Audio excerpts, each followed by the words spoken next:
I'm Dr. Marcia Sonity, And I'm Dr. Caleb Moore. and this is The Free Smiles Podcast. Podcast. Today we are discussing the unfair reason why people may get cavities and what we can do about it. This is our book club. This is a book club episode. So this is actually the book Why Me? It's by Dr. V. Kim, and John Coyce actually has a foreword. And I think it's really beneficial for patients to understand the why behind things. I think you and I have this philosophy and approach. All about the why. So the first thing that I would like to touch on today, one of the most important aspects of this book, I feel like you should be wearing little glasses right now as you're reading this. I should, as I turn the page and read you this, is the model of healthcare, the P4 model. What are the 4 Ps? What are the 4 Ps? So predictive, preventative, personalized, and participatory. Participatory. I can't even say it either. Yeah, right. So, to basically predict, prevent, personalize, and then participate. With that, what comes to mind to you when you think of those 4 Ps? Well, I think about every patient that comes into my office, every patient that sits down in a chair that I'm talking to. Whenever I'm coming into an exam, if it's a limited exam or a recare exam, or if I've seen this person 10 times, I'm usually trying to look at them as a whole person before I'm like, hey, let me look at your x-rays really quick, or let me just look in your mouth. I want to know, hey, I've seen you had a lot of restorations throughout your life, or hey, you've had no restorations in your entire life and now you have all these issues. Tell me what's been going on in your life. Tell me what your eating habits are like. Tell me, like, where are you at right now? Yeah. Yeah. And I think that's really important, meeting a patient where they are, and then assessing their risk. So I actually today just had a patient who, early in his life, he was really proactive with doing a full mouth rehab. And so crowns on almost every tooth, right? And because he cared, and now later in life, things have changed for him. And now, in the last 2 years, starting to notice, decay popping up underneath some of these crowns. A year ago it was on one side, and now this year it's under 2 more. And, I'm asking a simple question of, can you tell me, what's changed? What's different in your life? It doesn't have to be, a very in-depth answer. It's just, something has changed. Well, what is it? Open-ended questions, I think, are the best kind of questions, Yeah. because that can lead anywhere. That can lead anything, and someone can think about so many different things that have changed in their life, and that doesn't mean it has to be what they think is dental related changes. I feel like I get that a lot from patients where I'm like, hey, tell me what's been going on. They're like, well, nothing different with my mouth. I was like, that's not what I'm asking. We're not talking about just the mouth. We're talking Right. about as a whole. So, when we dove into that, and I was like, okay, what's changed? And, the first thing a patient's going to say is, well, not much. Life is same old, same old. And I'm like, okay, well, are you at home? Are you traveling more?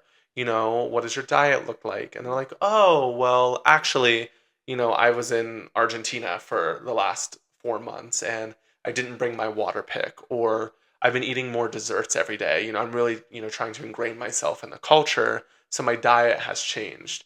And so getting to that deeper level to personalize it, right? That's one of the 4 Ps, because it's easy for me to say, well, bacteria is getting in there now, and bacteria is getting underneath of your crowns, but that may not be the reality, right? Well, it's bringing the why. It's not like, okay, well, you need to just brush and floss more, and this is not going to happen. It's like, that's usually not the cause. Like, most people, even brushing and flossing is the thing, but if you don't have the right diet and other things that you're doing with your habits, including sleep hygiene, you're still going to have issues that pop up. Exactly. Yeah. And most of the time those issues are cavities, right? Another thing from the book that I thought was really enlightening was the 5 factors, right? So we categorized this into 5 ways that people typically get cavities. Number 1 being lack of saliva, so dry mouth. 2 being poor diet. 3 being imbalance of the biofilm. So I think it's really important that we touch base today on what biofilm is, why it's important. Biofilm actually isn't always a bad thing. But having the imbalance of the biofilm is one of the factors. Genetics, and then pH. So if we talk about lack of saliva, what are some of the reasons? Because, I know that you treat more of an older population in your practice. Are you seeing lack of saliva in patients? Are people complaining about dry mouth? Well, it's funny because the people that complain of dry mouth are, I think, so much lower than people that have dry mouth. Yeah. You know what I mean? Because it really takes a significant amount of dry mouth to be like, oh no, I have like no, like that xerostomia or like no saliva person is the one that's bringing it up to me. Hmm. It's not the person that has decreased saliva or changes in their saliva, because that's usually not an overnight change. It's just slowly over time things have changed and we're noticing these changes in their mouth. But I'm like, hey, what has, over 10 years, you can be on a different medication. You Yeah. could have different, I mean, the sleep thing, we just had an episode about that, so we're not going to go into that part of it. Yeah. But it's really me noticing things in their mouth. And then when I'm like looking at their tissues, they're looking more just red, irritated, but I know their hygiene's really good and they come in, like all those things are good, but the signs are there. So Yeah. I'm prompting those questions like, do you find yourself drinking water throughout the day? Are you finding that you're using lozenges, or do you Yeah. wake up with dry mouth, or do you feel like you have to drink a lot of water first thing in the morning, or you're really dehydrated? Those kinds of things. Especially here because we live in a drier climate, like humidity is almost non-existent unless it's this week where we have rain every day. Yeah. But What's- here we have more dry mouth issues and dryness. So yeah. Exactly. And I think, well, first of all, I keep telling patients this week, I'm like, I feel like I live in Oregon this week because it's Yeah. been, I feel like I'm in twilight. Like it's been rainy, but it's all green and everything just feels lush. I know. It's been Take it so in. nice. It's all been gonna die in like great. a month. I know. But to your point, we're talking about the 5 factors, and lack of saliva and dry mouth.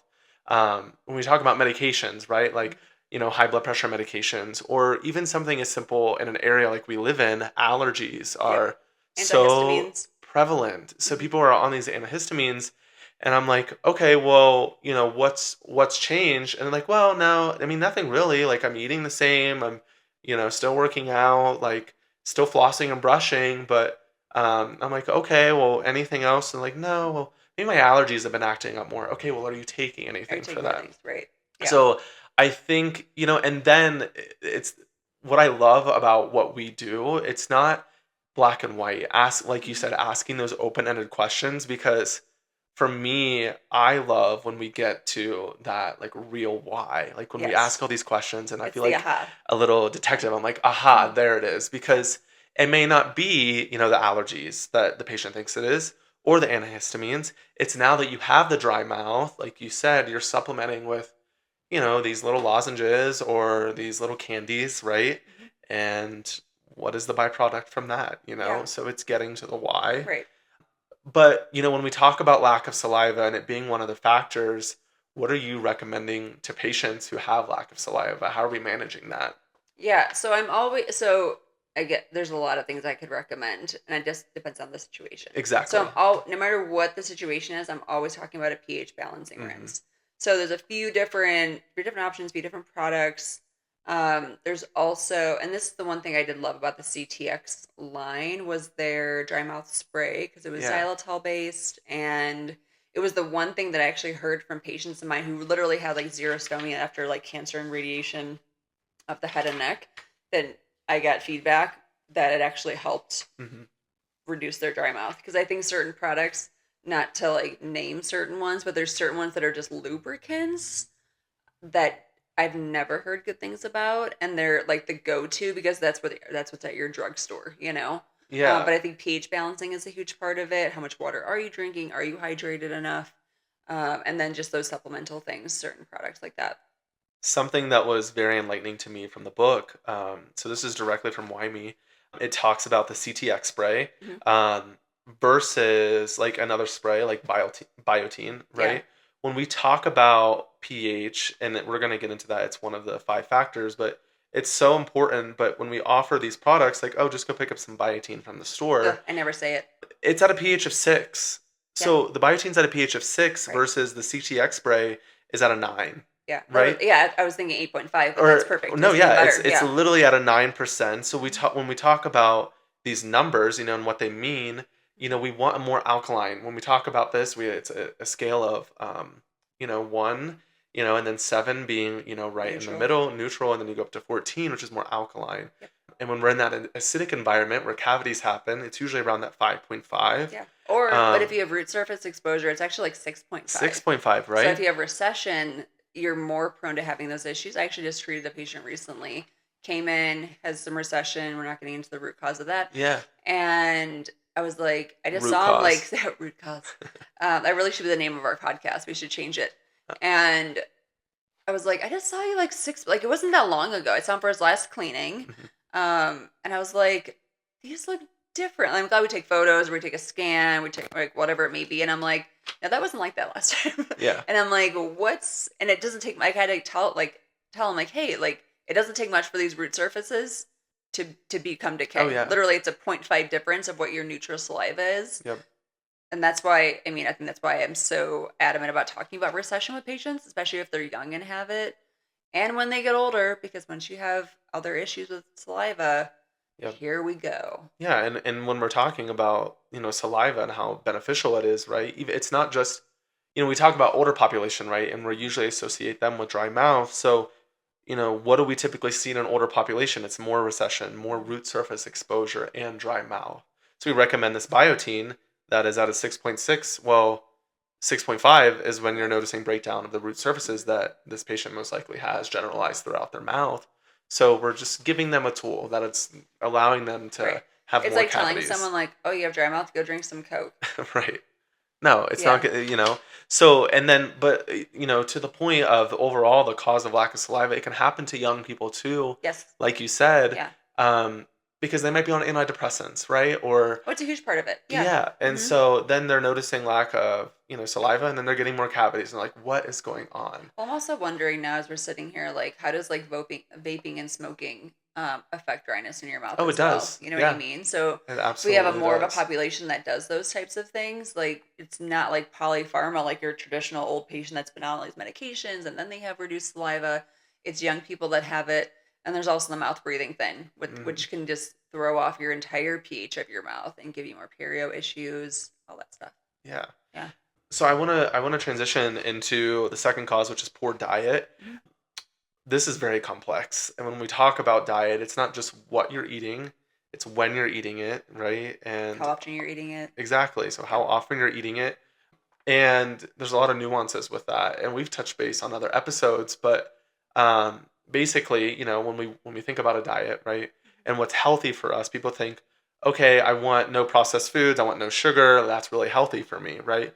But that may not be healthy for your teeth, right? Well, it's also, I think it's interesting because I do see a lot of like a large part of the population that thinks that their diet is healthy. They're Mhm. like, oh, like I'm non-GMO, I have organic everything and all that stuff. But it's like, okay, but the wheat crackers that you're eating or that, like, that doesn't mean, like, there's still sugar in there Yeah. and there's still a fermentable carbohydrate. So I think to break it down so like easily as far as like macronutrients, if you're something that's not a pure protein or a fat is probably going to be able to promote either acidity in your mouth or some kind of fermentation, which that's what your bacteria is going to thrive off of. Exactly. Yeah. So having, and that's the first huge factor of it. There's really two factors that go into it is like, what is it, right? And then how often are you exposed to it? So when we talk about what it is, well, it's a fermentable carbohydrate. And even though it's healthy, right, it's still causing this process of bacteria to then create acid as a byproduct and break down your tooth. Even though it may seem healthy, right? Or it's really good for your gut. I mean, everyone's focused on gut health now. But yeah, people that drink Right? kombuchas and things like that, like the oral gut crossover with bacteria is a huge thing. But I always, like, I think when even like sparkling water came on, like when people started drinking like LaCroix and all that stuff, I had a patient who came to me. It had been like maybe a year and a half. He like kind of skipped off on a couple cleanings and then came back in. His mouth was literally bombed out, Yeah. like decay everywhere. And I was like, something had to have changed from when you were here to now. And he's like, not really. I was like, do you drink anything throughout? Like, are you like anything you're sipping on? He's like, I have like these like, water. And I was like, well, is it like sparkling water? He's like, yeah, like LaCroix. I was like, that's it, because Yep. it's acidic. Yeah. Yeah. So the pH and Mhm. pH is really, really important. It's one of the 5 factors as well.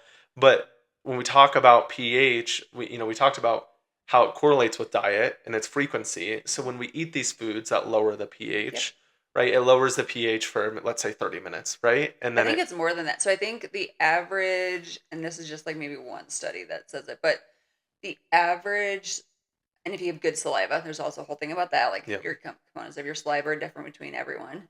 So if you have a average saliva content of different minerals, it takes about 45 minutes, maybe up to an hour yeah, to remineralize and to drop that pH back down to a neutral.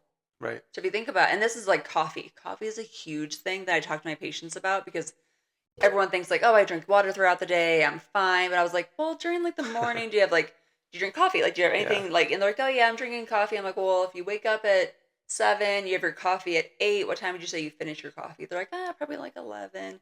I was like, so from 9, 10, 11, it's 3 hours hmm of constantly bringing acidity, not let alone like maybe sweeteners you put into it or Yeah. milk that you put into it.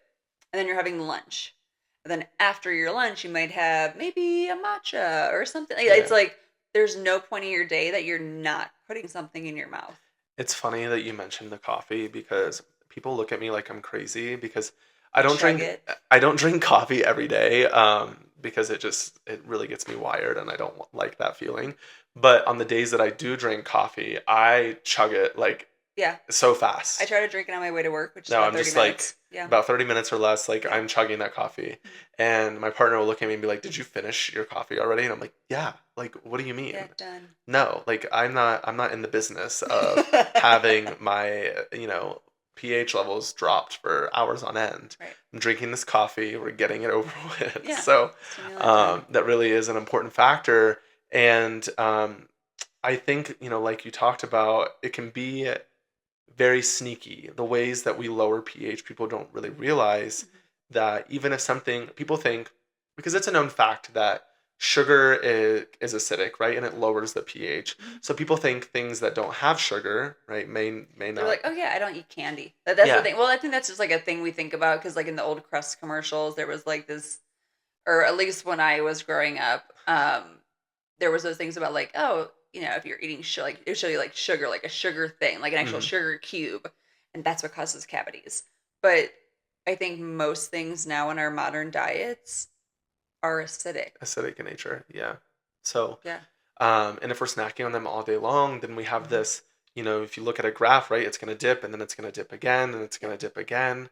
So I think it's really important for people to understand that, when you're eating, when we think about a healthy diet and pH, those two factors, they go hand in hand. And we want to ensure that your pH is neutral, right, or even more alkaline if we can. Mhm. I just listened to a speaker, Brian Novi. He's a cardiologist. He's an incredible speaker.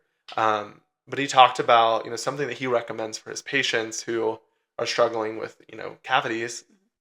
Keep a bottle or a box of baking soda Mhm. at your sink at night, right? And Yep. instead of using the toothpaste, or even if you want to still use your toothpaste, you can literally dip it in water and baking soda and brush with it, Well, right? it's also a cheaper form. I mean, I Oh think my I gosh. think I've talked about this like 20 episodes Yeah. ago. Is that my mouthwash that I home make is my reverse osmosis water. I put Mm, Himalayan salt in it. I put baking soda, a couple essential oils. That is my mouth rinse. yeah. It is not Listerine, which is super acidic. hmm It's not any of those things that are over the counter that add just like a bunch of weird stuff into your mouth that you don't need. Yeah. It's like flavoring agents and all that kind of stuff, but you really just need baking soda and water. Yeah. So, and when we talk about the reason why, right, like the baking soda is raising the pH. Mhm. When we think about our saliva, if you're not somebody who suffers from dry mouth, you have like when my saliva flow is normal, I actually think I have a lot of it, right? Yeah. That saliva, its purpose is to balance things out essentially, right? Create a homeostasis of pH in the mouth. It has a bunch of minerals in it that it then delivers to the teeth, right, into our mouth. But if the pH is lowered, if the oral cavity pH is, not in a favorable state, right, those minerals are dissolved away. Right. And then our saliva, even though we have it, it's not doing its job. It's not being as effective or It's not it's not right. as potent as it could be if you were in a more neutralizing state where it could actually cross over. Yeah, and Yeah. so I think something, that you said was really important is like people who are using these products like Listerine, or I have a whole list of products here. Um, when you think about it, the pH, if it's lower, if it's 5, 4, 3, you should be researching this before you're using it every day, not just trusting what is you're told. Well, that's the thing is like most things, and I think about this so much more over time, like than I used to probably 10 or 20 years ago, is most products that are sold over the counter aren't sold because, you know, us as Yeah, healthcare professionals are like, yeah, this is it. They were sold because there was a company, they saw an opportunity to make something, they marketed it, and now they're making it at mass production, meaning that there's probably higher shelf life, meaning that it has to be more acidic.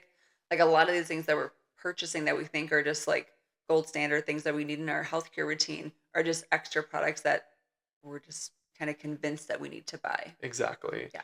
And I think that there is a general trend right now of people being more aware of that, Mhm. and being aware of, when we talk about like people, there are all these trends like oil pulling, or it was charcoal toothpaste for a while, or Yeah.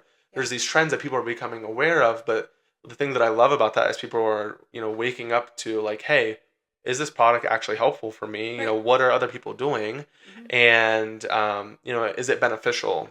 Yeah. Which I Well, think is really cool. that's the beauty of the internet age is that you can share information and it can be good or bad, but I think it's fair to have all that information out there and for people to be talking about it and you can Make a decision, exactly. right?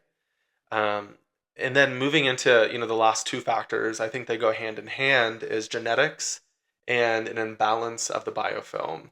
So one thing that I think is really cool for listeners out there, whether you're a practitioner or just a layperson, is saliva testing, Mhm. right? And understanding, when we talk about the baseline of all treatment, right?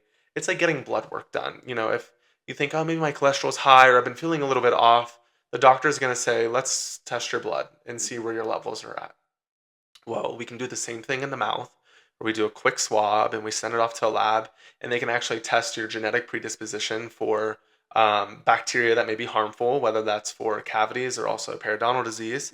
Mhm. And then also just what the current state of that bacteria in your mouth is, because there should be a healthy balance of good and bad bacteria. It's the simplest way to put it. Right. Things should be living in harmony. Because when people think about, biofilm, it's not necessarily that you shouldn't have it, Right. right? There can be a patient who comes into your office and you can tell they haven't brushed in 5 days, but they don't have a single cavity. Mhm. Or they're like, even my partner, right? This is such like, I'm throwing him under the bus right now, but he like never flosses. He's gotten better at it since Right. in the last few years, but he's like, I've never flossed in my life. And he's And never had a cavity. he's never had a My cavity. husband's the same way. Yeah. So it's like, when you But think you know about what? His gums are on fire sometimes. Oh I yeah, don't want to so hear about it. right, there's always a There's trade-off. there's a balance there. Yeah, exactly. But when you think about that biofilm, right? When we floss out that biofilm from in between the teeth, sometimes there's good bacteria, that biofilm in between the teeth, that's preventing the lowered pH, the acidity, from penetrating the Right. tooth and causing the loss of the minerals, right? For cavities. Anyways, this is like so in depth, but Well, no, it's good to talk about. I also would want to mention that, like, the reason why flossing versus mouth rinsing is different and why it's not like rinsing is not the same or a mhm, replacement for flossing is because biofilm or like that sticky stuff on your tooth plaque, if you will, by the yeah, lay name of it, is it's sticky. It sticks to your tooth, so you actually need to physically remove it, and your toothbrush is going to get front up and back of your tooth, but in between your teeth where they're touching you have to have you the had to be able floss. to go in there and also like below the gum line. So your mouthwash is only going to reach about a millimeter or so below your gum line. And that's for free floating bacteria. Things that are not attached to your tooth, not attached to that plaque or biofilm. When things are attached to that biofilm, it only takes 24 hours for that to form. So Yeah. right after you get your teeth cleaned, 24 hours later, that biofilm is starting to reform again. So if you're not physically removing that soft stuff, it only takes 3 to 5 days for that to start hardening, which is when it becomes that stuff that your hygienist scrapes off your tooth. Exactly. And so that biofilm, depending on what your genetics are, can be filled with bacteria or even fungi or viruses, right? It's not Yeah. just Oh, bacteria, yeah, it's all of the above. that are really harmful for your tooth, right? And it causes the breakdown. So I think it's really important when we talk about all of these factors, and if a patient comes in and like, I have all of these cavities, like, I think for me, the way I operate is like, let's use the data. We have all of these tools, and let's make this the bad guy. So you could literally hand them this book and be like, this right here is the reason, right? I'm telling you that you might have all of these cavities. I'm not the bad guy here. I'm trying to help you, right? We're in this Right. together. But you didn't give them the But cavities. here's the reason why, right? So let's see what your genetic predisposition is. Let's see what bacteria you have in your mouth and what is the risk factors of having that. And then, like you talked about earlier, is how do we change that? Yep. Well, the other thing is, I think people don't think about it, like caries and periodontal disease. It's a yes, it's your body response to those things. So gum disease has a lot to do with like host response, Yeah. but you are getting those bacteria from your parents. So if your parents, and this is why a lot of it I think is confused as genetics. Like there's genetic components to all these things, but it's not like if your parents never had a cavity, you'll never get a cavity. But it can work vice versa. Like Mm-hmm. if your parents had really a lot of decay or never went to the dentist, you're sharing bacteria amongst each other, amongst your loved ones, amongst your spouse. Yep. So all these things it's a communicable disease. And if you maybe never had these issues, but then you're meeting people throughout your lifetime and you're introducing that to you, that can change. Yep. Yeah. And I think the important aspect of that is it's always changing. Mm-hmm. So, we have these factors, right? These 5 factors that can cause cavities, but throughout our life, the root cause of it could be different, right? Right. It could be changing your diet, if you're traveling a lot more, eating, a little unhealthy, or if you just met a new partner who may have gingivitis or, harmful bacteria, right? They're going to be transmitting that to you, and people don't realize that, and then setting you up for increased cavities. So I think the important takeaway of all of this is a personalized approach, being more proactive, and assessing risk for patients. And for people who are wondering, I'm coming in, and please, please, please don't blame your dentist, right? When you come in and you have 10 new cavities, right? Let's look at the why. So let's talk about the why and see how we can minimize those risks in the future. Yep. Thank you so much for listening. If you enjoyed this episode, please share it with a friend. Don't forget to leave us a comment, rate us, and subscribe so you never miss an episode. We appreciate your support and look forward to bringing you more great content.